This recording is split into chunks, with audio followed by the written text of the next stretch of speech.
మంత్రాల పకీరు చెప్పే మాయ మంత్రం కథ కదే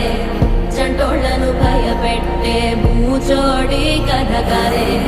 తాత ముత్తాతమ్మల భూతాల కథ కదే